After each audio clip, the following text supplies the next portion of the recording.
Вебинар цоврал 2. Сүүсүүн бүтээгдэхүүн боловсруулах үйлдвэрээр гарах хаягдл усны өөрчлөлтөн цэвэрлэгээ ба лагийн боловсруулалт.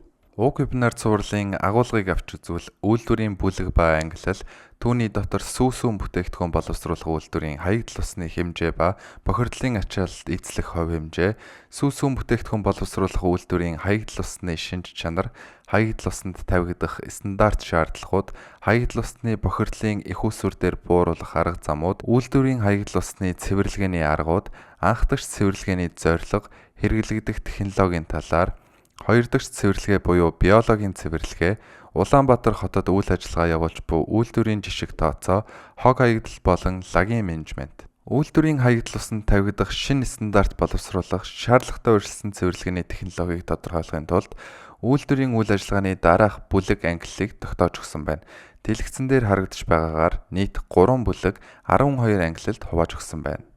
1-р бүлэгт 1-р ангиллалд сүүсүүн бүтээгдэхүүн боловсруулах үйлдвэр, 2-р ангиллалд согтууруулах ундаа ба ус ундааны үйлдвэр, 3-р ангиллалд махан бүтээгдэхүүний үйлдвэр, 4-р ангиллалд талах, чихэр, нарийн бовны үйлдвэр, 2-р бүлэгт 5-р ангиллалд арьс шир боловсруулах үйлдвэр, 6-р ангиллалд ноос угаах боловсруулах үйлдвэр, 7-р ангиллалд сүлжмэл, нэхмэл эдлэлийн үйлдвэр, 3-р бүлэгт 8-р ангиллалд хуванцар, нийлэг эдлэлийн үйлдвэр, 9-р ангиллалд цаас, картон, цаасан автангийн үйлдвэр, 10-р ангиллалд эмийн үйлдвэр, 11-р ангиллалд химийн үйлдвэр, 12-р ангиллалд бусад үйлдвэрүүд болон худалдаа үйлчлэгээний газрууд багтана. Хүснэгтэд сүүсүүн бүтээгдэхүүн боловсруулах үйлдвэрийн хаягдл усны дундаж хэмжээ болон бохирдуулах бодисын агуулмж бохирдлын ачааллыг харуулж байна. Дундаж урсац гэдэг нь хоногт тухайн үйлдвэрээс ариутгах татваргын сүлжээнд нийлүүлж буй хаягдл усны дундаж хэмжээг илэрхийлнэ. Химийн хүчил төрөгчийн хэрэгцээ гэдэг нь усанд агуулгадж буй органик бохирдлыг химийн аргаар эсэлдүүлэхэд шаардлагатай хүчил төрөгчийн хэмжээг хэлдэг бол биохимийн хүчил төрөгчийн хэрэгцээ гэдэг нь усанд агуулгадж буй органик бохирдлыг бичил бит ашиглах буюу биохимийн аргаар эсэлдүүлэхэд шаардлагатай хүчил төрөгчийн хэмжээг тус илэрхийлнэ. Сүүсүүн бүтээгдэхүүн боловсруулах үйлдвэрийн хаягдл усны онцлог шинж чанаруудыг харуулж байна. Хаягдл ус руу их хэмжээний органик нэгдлүүд болон азот, фосфор, өөх, тос хаягддаг. Шингэн болон хуурай сууны үйлдвэрийн үйл ажиллагаа нь жилийн турш харьцангуй доктортой байдаг. Өдрийн турш хаягдл усны хэмжээ, чанар өөр байдаг.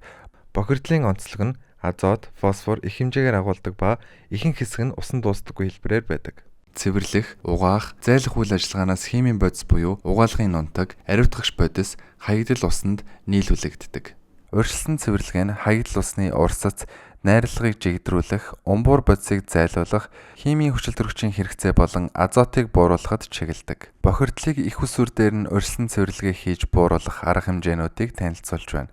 1-р хог хаягдлыг ялгах, ангилах, хог хаягдлыг органик хог хаягдл болон бусад хог хаягдл гэж ангилна. 2-р дайвар бүтээгдэхүүн үйлдвэрлэж ашиглах. Жишээ нь шар сүг малын дижээл амьтны хоол болгож ашиглаж болно. 3-р аюул багатай материалаар орлуулах. Жишээ нь хоргүй аюул багатай цэвэрлэгээний бүтээгдэхүүнүүдийг хэрэглэх, амьтны хоол үйлдвэрлэх нэмэлт болгох, сэргээгдэх эрчим хүч үйлдвэрлэхэд ашиглах. Усны менежментийн төлөвлөгөө, усны аудитэд үйлдвэрийн болон процессын урсгалын диаграм, усны массын балансыг боловсруулах, усыг үр ашигтай зарцуулах зорилт тавих болон усыг оновчтой ашиглах арга техникийг хэрэгжүүлэх зэрэг багтана. Бүтээгдэхүүний оновчлолын хувьд нийлмэл урьдчилсан цэвэрлэгээний процессуудыг хэрэглэх, технологи болон тоног төхөөрөмжийн хуваарлтыг оновчтой болгох шаардлагатай. Ажиллах хүчний оролцооны хувьд багийн удирдлагуудыг оновчтой арга зүйд сургах болон үйлдвэрийн бүх ажилчдыг өөрсдийн ажлын байрны онцлогтой холбоотой асуудлыг шийдвэрлэхэд оролцуулах зэрэг багтана. Сүүсүүн бүтээгдэхүүн боловсруулах үйлдвэрийн хаягдл усыг урьдчилсан цэвэрлэх сайн туршлагуудаас дурдвал бохирын шугамд бусад шугамаас шүүрэлт үүсгэхээс урьдчилан сэргийлэх, шошго, бөглөө зэрэг том хаягдлуудыг барьж авах, хаягдл усны системд орохоос сэргийлж ус зайлуулах цэгүүдэд сараалж сорилуулах. Нойтон цэвэрлэгээ хийхээс өмнө дайвар бүтээгдэхүүн хог хаягдлыг сорох аргыг ашиглан цэвэрлэх. Шалан дээрх хуурай үлдэгдлийг зайлуулахын тулд хуурай цэвэрлэгээ хийх. Цаашид шугамн дээрх өөх тос хоримтлогдохоос сэргийлэхийн тулд технологийн хаягдл ус цуглуулагч дээр статик өөх тос баригчийг сорилуулах. Бохирдсон болон бохирдоогүй усны урсцыг салгах гэдэг нь Бохирдлын агуулмж цэвэрлэгээний арга технологиор үндэслэн урсцыг ялгаж салгах гэсэн үг юм. Бохирдоогүй хаягдал усыг ялгаснаар цэвэрлэгээгүйгээр шууд дахин ашиглах боломжтой. Тоног төхөөрөмжийн цэвэрлэгээг оновчтой болгох гэдэг нь тоног төхөөрөмж угаахын өмнө хуурай цэвэрлэгээ хийхийг хэлж байгаа юм. Мөн бага хэмжээний усаар олон шат амжилттай цэвэрлэгээ хийж ингэснээр эцсийн цэвэрлэгээний усыг тоног төхөөрөмжийн өөр хэсэг цэвэрлэхэд ашиглах боломжтой юм.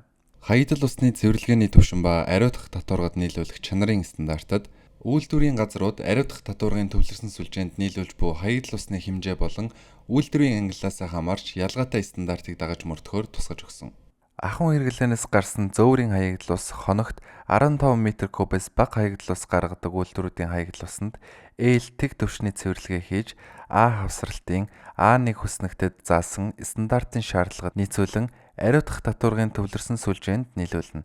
Хэрэв үйлдвэрийн хаягдал ус нь ээлтэг цэвэрлэгээний дараа А1 хүснэгтэд заасан стандартын шаардлагыг хангаагүй бол L1 түвшний цэвэрлэгийг зайлшгүй хийхийг шаардна.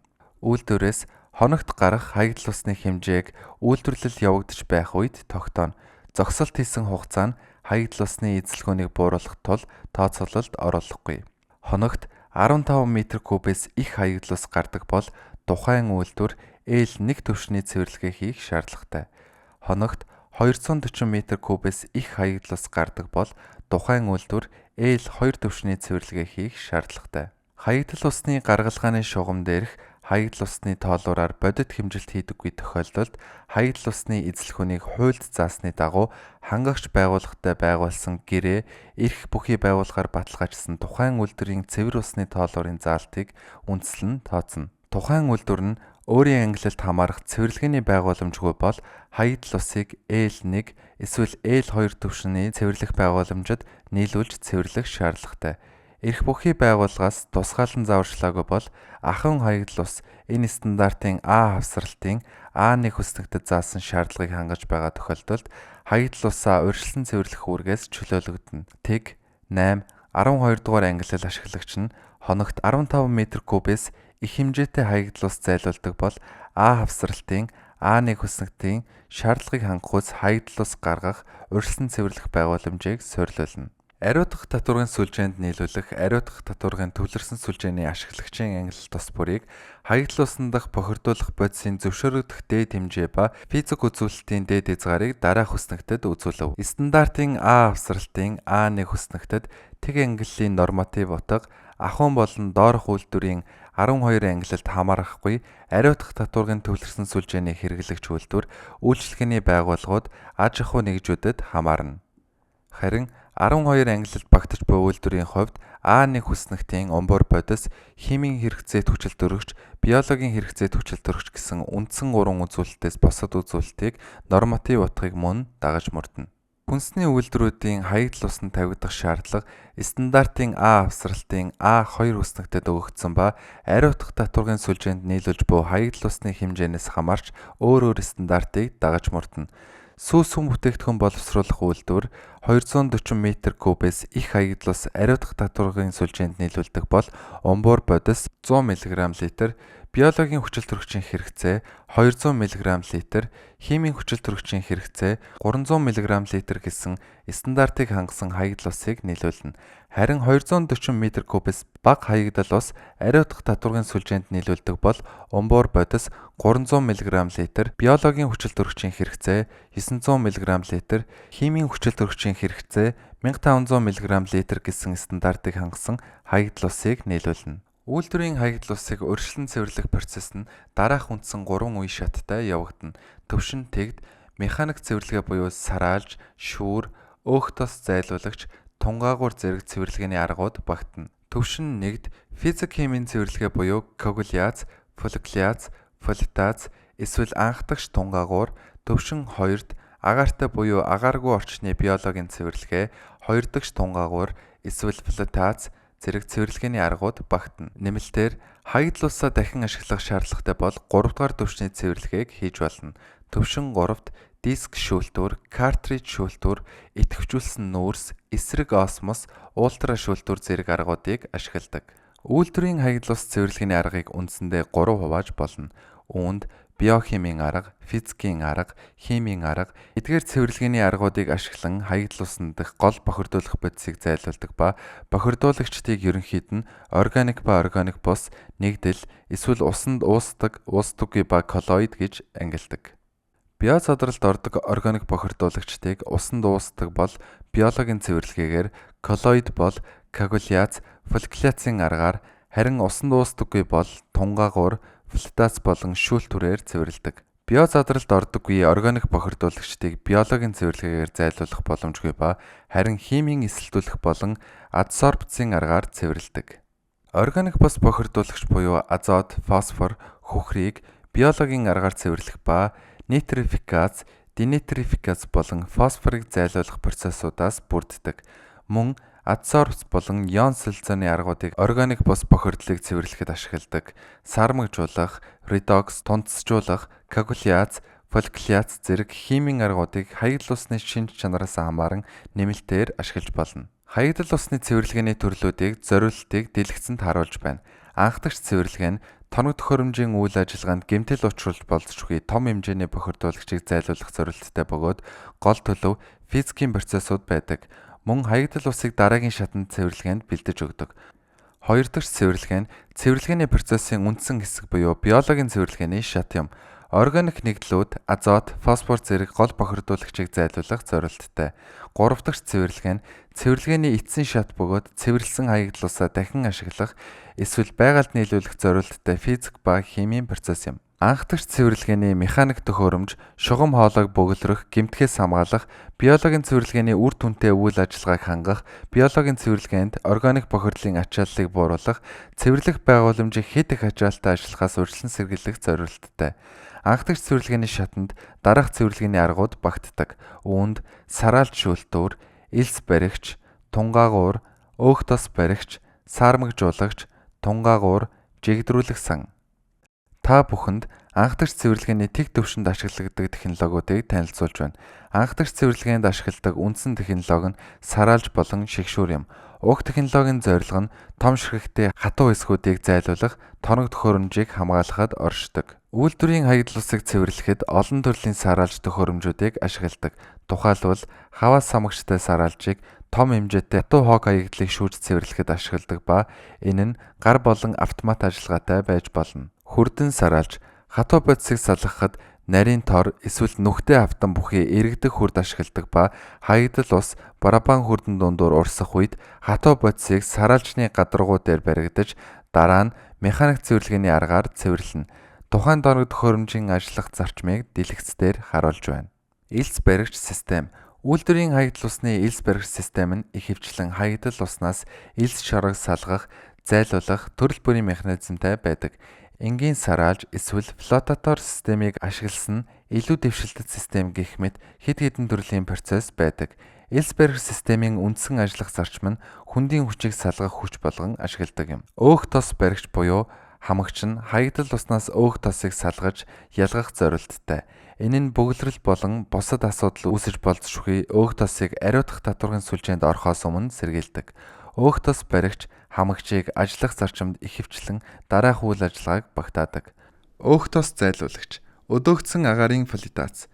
Ихэвчлэн флотацд суурилсан хатуу бодисыг зайлуулахад ашигладагч өдөөгдсөн агаарын флотацд системийг элс шороог зайлуулахад бас ашиглаж болно. Хаягдал ус руу жижиг агаарын бөмбөлгүүд оруулж хөнгөн органик хатуу бодис болон зарим нунтаг элс шороог наалдуулна. Хөвөгч хатуу бодисуудыг усны гадаргуу дээр хөвөн гарч ирэхээр хамж цуглуулах замаар цэвэрлэгээ хийгддэг. Харин одоо анх дахь цэвэрлэгээний нэгдүгээр түвшинд ашиглагддаг технологиудыг танилцуулъя. Жигдрүүлэх сан. Уг технологийн зориулт нь үйлдвэрийн хаягдал усыг хадгалах, буфер эсвэл жигдрүүлэх сангууд нь хаягдал усны урсцыг зохицуулах, хаягдал усан дахь бүх уус аггүй бохирдуулагч бодисыг сайтар холих зориулттай. Эдгээр сангийн ажиллах зарчим нь хаягдал усны урсгалын хурд, найрлага, pH-ийн өөрчлөлтийг тэнцвэржүүлэх зорилготой бөгөөд мөн үйлдвэрийн хаягдал усыг дамжуулах болон дараагийн шатны тусгай байгууламжид цэвэрлэгээ хийхээс өмнө түр хадгалах зорилттой. Анх дахь тунгаагуур нь тунгаах хурд, лагийн гүн, булангарын түвшнийг хэмжих замаар тунгаах ажиллагааны үр дүнд хяналт тавьж, үйл ажиллагаатай холбоотой аливаа асуудлыг тодорхойлж, засаж залруулах арга хэмжээ авах зорилттой цэвэрлэгээ юм. Дэлгэцэн дээр анхдагч тунгаагуурын төрлүүдийг харуулж байна. Дугуй хэлбэртэй тунгаагуур, тэгш өнцөг хэлбэртэй тунгаагуур, ламела тунгаагуур, анхдагч тунгаагуурын үйл ажиллагааны явцад дараах асуудлууд үүсч болдог. Усны хангамж нь насосоор биш гравитацийн хүчээр урсдаг байх, лагийн зайлуулалт хангалтгүй байх, гидравлик хит ачаалал үүсэх, хэрэв лаг суух хугацаа хэд урт байвал ферментжүүлэх эсвэл денитрофикацийн процесс явагдах эрсдэлтэй. Фолитац явагдсны улмаас лаг хөвөн гарч ирэх боломжтой. Хайлах суваг хаалтаар тоноглогдоогүй байх. Коагуляц, фолликуляцийн процессын үед мөн хаягдл усны булангар нь өнгийг бууруулдаг. Коллоид болон органик бодис зэрэг жижиг хэмжээтэй уусаагүй холцын тогтворгүй байдал, бөөгнөрл нь хаягдл усны булангарыг арилгах өнгийг багасгахад нөлөөлж цэвэр тунгалаг өнгөтэй цэвэрлэгдсэн ус гардаг. Коагуляцийн процесст дараах процессууд багтана. Гадаргуугийн цэнгийг эсрэг цэнэгтэй химийн бодис ашиглан саармагжуулах. Жижиг хатуу хэсгүүд холбогдох гүүр үүсгдэг ба нэмсэн химийн бодис нь төрөл бүрийн коллоидуудыг нэгэн зэрэг шингээж авдаг. Коллоидуудыг барьж тунцжуулахдаа төмрийн хлорид зэрэг коагулянт ашигладаг. Тунцжуулалтын үед коагулянт нь бусад бохирдуулагчтай хамт тунцжиж эсвэл коллоидууд флок болгон барьдаг. Коагулянтын хоёр төрөл байдаг. Органик бус коагулянт дараах химийн бодисууд багтана. Төмрийн хлорид 40%, техникийн уусмал, хөнгөн цагааны сульфат, хөнгөн цагааны хлорид, поли хөнгөн цагаан хлорид гэх уусмлуудаар хангагдсан байдаг бол органик коагулянтад дараах химийн бодисууд багтана. Азот суурьтай катионит, полиэлектролит. Тааны хүчил гэх уусмлуудаар хангагдсан байна. Саармагжуулах технологийн хувьд pH-ыг нэмэгдүүлэхийн тулд түүхий шохой, шохойн сүү, натрийн гидроксид, натрийн карбонат гэх химийн бодисуудыг хэрэглэдэг. pH-ыг бууруулахын тулд нүүрс төрөгчийн давхар эсэл, хөхрийн хүчил, азотын хүчил, давсны хүчил гэх мэт химийн бодисуудыг хэрэглэдэг. Шохойгоор саармагжуулах технологийн хувьд өндөр чанартай шохойн сүү нь pH-ыг нэмэгдүүлэхэд илүү үр дүнтэй байдаг учраас pH-ыг нэмэгдүүлэхэд бага тун шаардагдана. Хэрэгцээгүй олон бодис нэмэх шаардлагагүй. Лагийн хэмжээ буурна. MNS 6738 2018 стандартын дагуу 90-95% цэвэр шохойг хэрэглэнэ. Фолликуляцийн полимер сонгох зөвлөмжүүдээс дурдвал органик бус лагийг зайлуулахад ихэвчлэн анионы полимер шаардлагатай. Органик умбуур бодисыг зайлуулахад ихэвчлэн катионы полимер шаардлагатай. Умбуур бодисын агуулмж нэмэгдсэн үед полимерийн тунг нэмэгдүүлэх, усан дуустдаггүй жижиг хэсгүүдийн хэмжээ буурах үед полимерийн тунг нэмэгдүүлэх, хаягдл ус цэвэрлэх, полимер бэлтгэх. Лагийг боловсруулах болон фолликуляцийн процесс тохиромжтой полимер ашиглах нь маш чухал юм. Полимер уусмалыг бэлтгэхэд ашигладаг ус бас чухал байдаг. Ихэнх тохиолдолд эрдэсгүйжүүлсэн цэвэршүүлсэн ус хэрэглэдэг бол зарим тохиолдолд гүний худгийн усыг ашиглаж болдог боловч усанд тодорхой ионууд эсвэл холцууд байгаа нь бодит цэвэршүүлэх явцад полимерийн үр дүнд сөргөөр нөлөөлдөг. Анхдагч цэвэрлэгээний бас нэгэн ашигладаг технологи нь фолитац юм. Тэгвэл уг технологийн зарчим болон хэрэглээг танилцуулъя. Лагийн бөөгнөрл эсвэл умбуур бодис дундуур маш жижиг хэмжээний хийм бөмбөлгүүд нэвтрүүлж, нэгтрэлийг нь бууруулж, коагуляц, фолликуляцийн аргыг ашиглан цэвэрлэгээ хийдэг. Физик химийн аргаар лагийг зайлуулах, коагуляц, фолликуляц, идэвхжүүлсэн лагийг салгах, цэвэрлэгээний дараах шатуудад умбуур бодисыг зайлуулахад ашиглана. Лагийг хөвүүлэн баяжуулах процесс дэх бичил хөөс. Микро бөмбөлгүүд нь лаг хөөсний нийлбэр үүсгэн лаг хөвүүлэн баяжуулахад чухал үүрэг гүйцэтгэдэг. Микро бөмбөлгүүд нь лаг хөөсний нийлбэр үүсгэн лаг хөвүүлэн баяжуулахад чухал үүрэг гүйцэтгэдэг. Бичил бөмбөлгүүд нь маш жижиг хэмжээтэй бөгөөд 50 микрометрээс 1 мм хэмжээтэй флокуудад наалдаж чаддаг. Эдгээр бичил бөмбөлгүүд нь хөвөнд наалдаж, материалын хувийн жинг бууруулж, усан дуустдаггүй бохирдлуудыг хөвөхөд хүргэдэг. Жижиг бөмбөлгүүд нь эдгээр нь урсах урсгалын хурдыг бууруулж, флокод илүү сайн наалдаж, процессын үр ашгийг нэмэгдүүлэх боломжийг олгодог. Том бөмбөлгүүд. Хэрэв бөмбөлгүүд нь хэд том байвал дээшээ урсах өндөр хурдыг бий болгож бужигнуулдаг. Энэ нь флотацийн наалдцыг бууруулдаг. Улмаар хөвүүлэн баяжуулах үйл явцын ерөнхий үр ашгийг бууруулдаг. Ууссан агаарын флотац. Үйлдвэрийн хаягдл усыг цэвэрлэх ууссан агаарын флотацийн үндсэн зориулалт нь хаягдл уснаас умбуур бодис, өөхтөс болон бусад бохирдуулах бодисуудыг зайлуулах юм. Ууссан агаарын флотацийн даралтын дор агаарын хаягдл усанд уусаж, бичил бөмбөлөг үүсгдэг өргөн хэрэглэгддэг процесс юм. Эдгээр бичил бөмбөлгүүд нь бохирдуулагч бодисд наалдаж, тэдгээрийн флотацийн сангийн гадаргуу дээр хөвөн гаргаж, лагийн давхаргыг бий болгон зайлуулна. Анхан шатны цэвэрлэгээ хийсний дараа хоёр дахь цэвэрлэгээ нь биологийн процессор бичил биетүүдийг ашиглан органик бодисыг задлахад чиглэдэг. Анаэробик цэвэрлэгээ нь голчлон органик бодисыг зайлуулдаг боловч шин бохирдлыг зайлуулахад үр дүн багтай тул үйлдвэрт хатуу бодис тосыг боловсруулах урьдчилсан боловсруулалт хийхэд тохиромжтой. Гэсэн хэдий ч аэробикийн биологийн цэвэрлэгээ нь органик болон шин бохирдлыг хоёуланг нь үр дүнтэй арилгаж энэ салбарын хаягдл усны менежментийг илүү үр дүнтэй болгодог. Органик бодисын аэробик ба агаартай задралын энергийн балансын харьцуулалтыг харуулж байна. Аэробик химийн хүчил төрөгчийн хэрэгцээний тэнцвэрт харьцангуй хэмжээний илүү лаг үүснэ, оруулж буй хүчил төрөгчд харгалзах эрчим хүчний зарцуулалт өндөр, хүрээлэн буй орчинд хаягдах эрчим хүчний алдагдал их. Анаэробик химийн хүчил төрөгчийн хэрэгцээ тэнцвэрт илүү лаг үүсэхгүй, хязгаарлагдмал эрчим хүчний хэрэглээ, халаалт, эрчим хүчийг нөхөн сэргээх боломжтой. Жишээ нь түлш метан болгох замаар. Аэробик биологийн цэвэрлэгээний онцлогуудад хүчил төрөгчийг шаардлагатай эрчим хүчний хэрэглээ өндөр, ачаал багатай, температурын хүрээ 10-аас 40 Цельсийн градус, шин бохирдлыг зайлуулах шаардлага үүсдэг. Аэробик биологийн цэвэрлэгээний идэвхжүүлсэн лагийн тухай ойлголт. Ууссан хүчил төрөгчийг агуулсан үед аэробикийн нөхцөл бүрэлдэнэ. Энэ үе шатанд органик бодисын биологийн эсэлтэлт явагдах бөгөөд нитрификац буюу аммонийн нитрат болон хувиргана. Агааржуулах сан буюу агааржуулах бүсийг ашигладаг бөгөөд агааржуулах замаар ууссан хүчил төрөгчийг хангадаг. Нитрификацийн процессор аммониак, нитрат, дараа нь нитратыг денитрификацийн процессор азот болгон хувиргадаг. Хэрв биомасс болон нитрат болгон хувиргахад органик бодис хангалтгүй байвал нүүрс төрөгчийг нэмж өгөх шаардлагатай. Хаягдл ус цэвэрлэх агааржуулалтын систем. Агааржуулалтын систем биологийн цэвэрлэгийг дэмжихийн тулд хүчил төрөгчийг хаягдл усанд оруулдаг. Гадаргуугийн агааржуулагч нь ус руу агаар татах замаар босоо хөдөлгөөнийг бий болгодог. Энэ нь ус ба хүчил төрөгчийн хоорондох холбоог ихсгэж, агаарт ус засаж, дунд зурган дээр харагдаж байгаа шиг усны долгиог үүсгэдэг. Тийрэлтэт аэротрууд нь агаарыг доод хэсэгт спираль хөдөлгөөнөөр шахдаг. Холих агааржуулалтын энэхүү хосол нь реактор эсвэл нуур дахь үхмэл бүсүүдээс сэргийлж, жигд боловсруулалтыг хангаж, лаг хоримтлагдахаас сэргийлдэг. Нарийн хөөстэй агааржуулалтын систем. Нарийн хөөстэй агааржуулалтын систем нь хүчил төрөгчийг зөв нэвтрүүлэхийн тулд савны ёроолд агааржуулагчийг байрлуулдаг. Зүүн талын зурган дээр харагдаж байгаа савны ёроолд байрлах агааржуулалтын диск нь нарийн бөмбөлгүүдийг ялгаруулж, усны долгион үүсгэж, бөмбөлөг болон бичил биетний хооронд холбоо тогтоож маш үр дүнтэй болгодог. Лагийг ялгах 3 төрлийн арга байдаг. Сонгодог арга, тунгаах. Лагийн чанараас хамаарсан цэвэрлэгээний үр дүн бөөгнөрсөн лагтай холбоотой асуудал үүсч болно. Альтернатив арга, флотац, ууссан агаарын флотац, сүүлийн арга, мембран шүүлтүүр. Мембрант биореактор буюу MBR. Мембрант биореакторын тохиргоо. Үйлдвэрийн хаягдл ус цэвэрлэх мембран биореакторын гол зорилго нь хаягдл усыг дээд зэргийн чанартай үр ашигтай цэвэрлэхэд оршино. Мембрант биореакторын идэвхт лагийн ажиллагаа бүхий биологийн цэвэрлэгээ мембран шүүлтүүрийн технологиг хослуулдаг.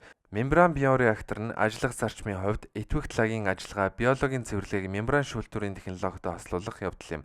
Мембрант биореактор систем нь биореактор, мембран шүүлтүүрүүд, хатуу шингэнийг ялгах систем гэсэн үндсэн 3 хэсгээс бүрдэнэ. Улаанбаатар хотод үйл ажиллагаа явуулж буй үйлдвэрүүдтэй танилцах үеэр зарим сүү бүтээгдэхүүний үйлдвэрүүд хаягдл усаа ариутгах татваргын сүлжээнд нийлүүлэхээс өмнө өөхтөс боригч, сараалж гэх мэт ээлтэг төвшний механик цэвэрлэгээ хаягдл ус зайлуулах шугам дээрээ суурилсан байгаа нь ажиглагдсан. Сүү бүтээгдэхүүний үйлдвэрийн хаягдл усны гол шинж чанар нь бүтээгдэхүүний төрөл, үйлдвэрийн технологиос хамаарна. Улаанбаатар хотод үйл ажиллагаа явуулж буй энэхүү сүү бүтээгдэхүүний үйлдвэрийн хаягдл ус агуулгадаж болох бохирдлын нийтлэг үзүүлэлтүүдийг тэдгээрийн хэмжээг доор харуулв.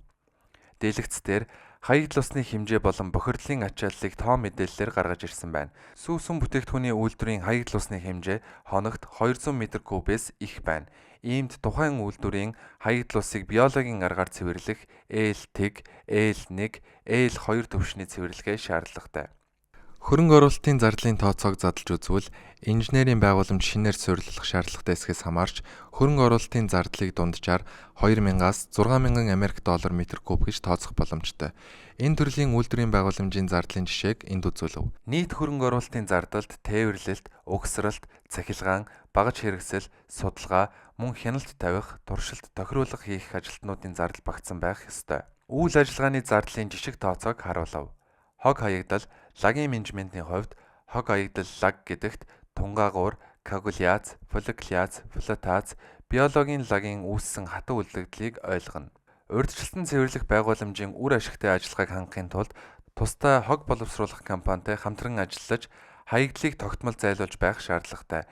Лагийг усгүйжүүлэх процесс нь хэд их хэмжээтэй лагийг тээвэрлэхээс зайлсхийх стандарт арга юм. Гэхдээ зардал ихтэй. Усгүйжүүлсний дараа үйлдвэрийн ангиллаар тооцсон лаг үйлдвэрлэл ихэвчлэн 20% хувь ашилттай лагийг үүсгэдэг. Лагийн боловсруулалтыг лагийн хэмжээг бууруулах болон лагийг багасгах, докторжуулах гэсэн хоёр үе шатад хувааж үздэг. Сүүлийн үе шатад газар шороонд ашиглах, хөдөө аж ахуй, дэд бүтцэд шатаах, лагийг булах, дахин сэргээж ашиглах. Лагийн боловсруулалтын орчин, химийн орчин, органик бус орчин, органик орчин гэж ангилна. Лагийн боловсруулалтын гравитацийн өтгөрүүлэгч биологийн лаг нь 20-с 40 кг хуурай бодис агуулдаг бол эрдэс лаг нь 100-аас 200 кг хуурай бодисыг агуулдаг байна. Лаг боловсруулалтад механик өтгөрүүлэгчийг мөн ашиглаж болдог. Энэ процесст ус зайлуулах тавцан эсвэл зайлуулах хүрдийг ашигладаг. Ус ба лагийг үр дүнтэй ялгахын тулд полимер нэмдэг ба 5-аас 7% хувь ашилттай биомассыг үйлдвэрлэж гаргадаг нийлмэл процесс юм. Лаг боловсруулалтын усгүйжүүлэх технологи. Хамгийн түгээмэл ашигладаг 3 технологийн хувьд тууцан пресслэгч, хавтан пресслэгч, декантер центрифуг. Үлдэгдэл хуурай бодисын хэмжээ 15-аас 40% байдаг. Анхаарал тавьсан явдалд баярлалаа.